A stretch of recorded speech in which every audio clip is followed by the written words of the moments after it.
mis on see, mis kannab meid siis? Mis on see, mis annab meile siis julgust, tuge ja jõudu?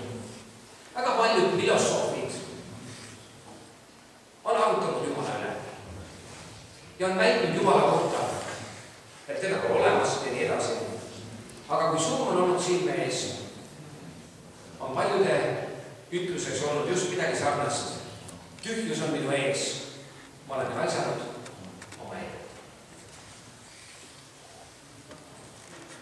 Kui elu läheb raskeks, kui tekivad probleemid, siis ka ei piisa sellest, et me ainult küsime küsimusi, millele me tegelikult kas ei taha vastuseid või me tegelikult ei julge ka vastu võtta neid vastuseid, mida Jumal meile oma sõnas pakub. Mida siis ütleb Piibel, mida räägib meile Jumala sõna Jumalast? Millisena Piibel tutvustab meile Jumalat? Kui me paneme hetkeks kõrvale need arutlused ja need mõtted Jumala kohta, mis inimestel on. Ilma, et me rohkem Piibli tabaks kui ainult esimese lehe, me saame juba aru, et Jumal on looja. Me mõistame, et Jumal on Jumal, kes loob. Lugesin ühte huvitavat arvamust päikese kohta. Nimelt keegi teadlane on välja arutanud, et iga päikese ruutmeeter, see päike, millest me alles kuulsime siin selles laulus, iga ruutmeeter paiskab välja 130 000 hobujõudu selle suuruse energia. Ja ta teeb seda pidevalt. Jätkuvalt. Ja kui seda pisut ümber arvutada, siis umbes 100 hobujõuline automootor, paljude sõiduautodel on isegi tänapäeval juba rohkem, aga neid autosid oleks kuskil 1300, millel oleks vaja sellist energiat. Ja ikkagi päike on veel vägevam kõigest sellest, mida me suudame inimlikult ette kujutada. Aga kui me läheme universumi mõõtmetesse, siis astrofüüsikud ütlevad, et päike on üks väiksemaid tähti 100 miljardi taevakeha hulgas, mis moodustavad linnuteed. Ja kõige selle autor on Jumal. Ja kõige selle juures Jumal on loonud sind ja mind. Ja ta ütleb oma sõnas, ma olen märkinud sind oma peovesadest. Ma armastan sind. Ma hoolin sinust. Niisiis, Jumal on looja. Jumal on armastav isa.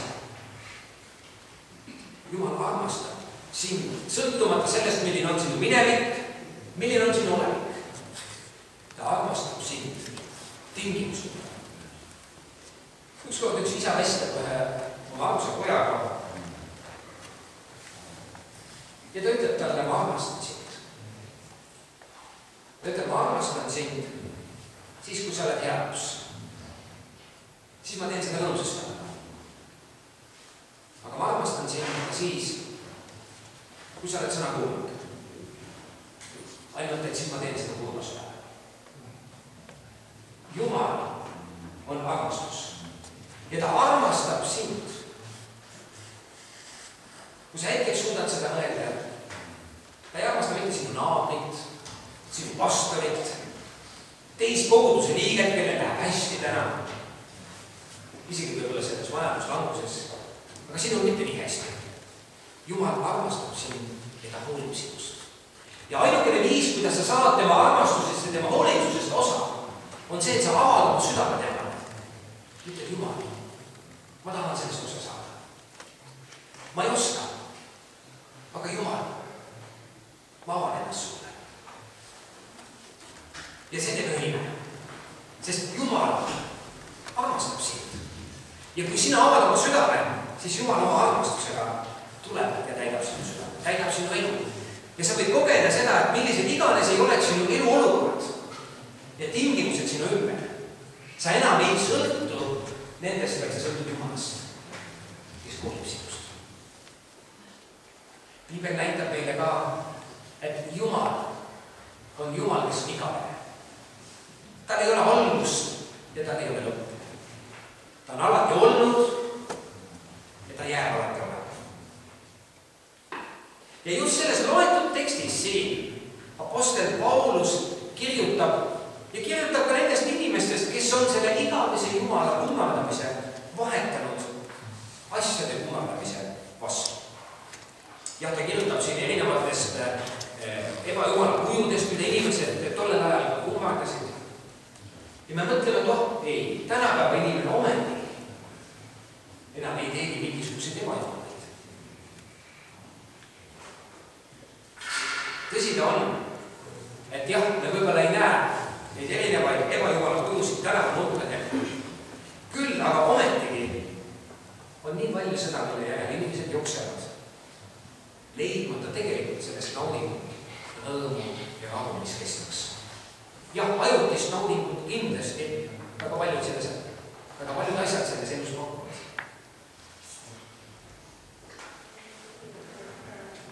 Niisiis küsimus sellest, kes on Jumal? Kas ta tõesti on olemas? Lubage mulle veel üks lugu.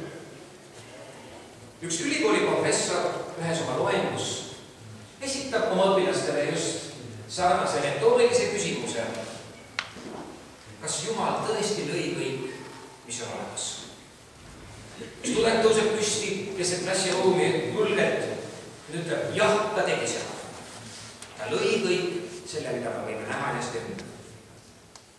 Siis aga küsib professor edasi, aga kui Jumal lõi selle kõik, kas ta siis lõi ka kõik selle kurja, mis on meie ümber? Sest et kui Jumal lõi ka selle kurja, siis võib Jumal ise ka olema kuri või vähemalt osa temast. Nüüd see julge tudeng jääb hetkeks vait ja ei vastanud enam nii utakalt õppejõud hüpoteetilisele küsimusele. Õppejõud siin nähtavalt oli endaga rahul, et ta oli suutnud õpilastele midagi selgitada. Just nimelt sellest, et kristlikus on üks lüüd. Kuid kogu see lugu ei lõppenud sellega. Üks teine tudeng tõuseb püsti ja küsib luba professori käest ise küsida küsimus. Professor, kas külm eksisteerib? Mis küsimus see? Muidugi eksisteerib. Kas sul siis ei ole olnud kunagi külm? Mõtleb professor iseenesest. Teised õpilased hakkavad naerma seal. Ja see noor tudeng jätkab. Ta ütleb, tegelikult külma ei eksisteeri. Külm on füüsikaliste seaduste alusel lihtsalt sooja puudumine. On väga kerge tõestada, et iga keha või objekt, mis edastab energiat, siis soojus on see, mis tegelikult teeb võimalikuks selle, et see aine või see keha omastab energiat või ka edastab seda. Absoluutne temperatuuri miinimum Celsiuse kraadides on see 273,15 kraadi miinust, on soojuse täielik puudumine. Ja sellel temperatuuril aine muutub totaalselt inertseks ja võimetuks reageerida. Külma ei eksisteeri.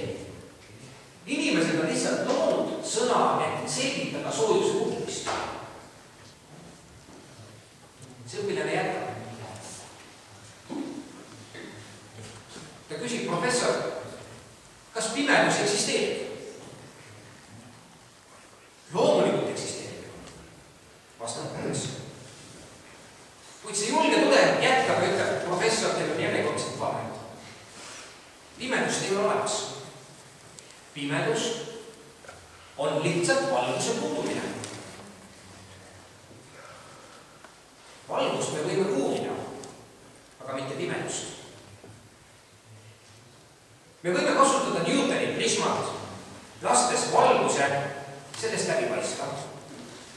Ja kui paljudeks erivärvilisteks kiirteks see valgus, siis on muud ja harv. Aga me mitte kunagi ei saa võtta pimedust. Me ei oska pimedusega hakata teha mitte midagi.